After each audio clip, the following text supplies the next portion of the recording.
जग तो हरे गुण गाई है मैया, जग तो हरे गुण गाई है मैया।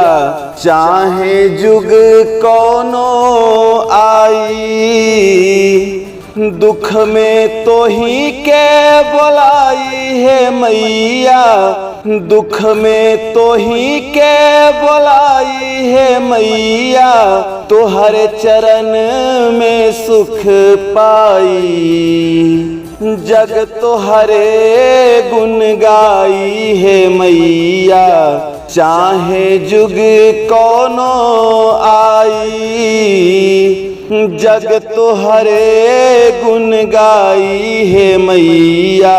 चाहे जुग कौनो आई। सतयुग में जगदम्ब भवानी, त्रेता में सीता मैया, द्वापर में तू राधा रानी, आदि भवानी है मैया। कल युग में का गुण रउए गवाई माई, कल युग में का गुण रउए गवाई।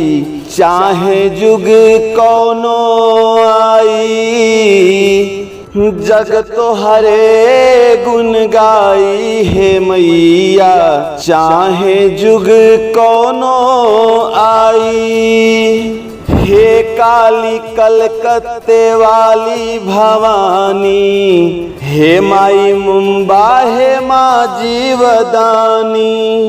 प्रेमवा के भाषा तू हमके सिखा द, प्रेमवा के भाषा तू हमके सिखा द। भगतन के अपना निराशा मिटा द। सब तोहरे संतान तू जग के माई, चाहे जुग कौनो आई। जग तो हरे गुण गाई है मैया, चाहे जुग कौनो आई। विंध्याचल के विंध्य भवानी, हे थावे वाली जगता महारानी।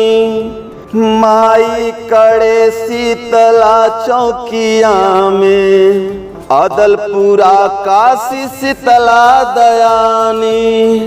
मैहर वैष्णो माँ के रस्ता चढ़ाई, मैहर वैष्णो माँ के रस्ता चढ़ाई। चाहे जुग कौनो आई, जग तो हरे गुण गाई है मैया।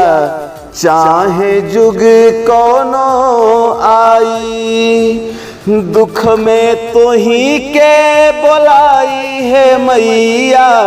तो हर चरण में सुख पाई, जग तो हरे गुण गाई है मैया। चाहे जुग कौनो आई, जग तो हरे गुण गाई है मैया। चाहे जुग कौनो आई।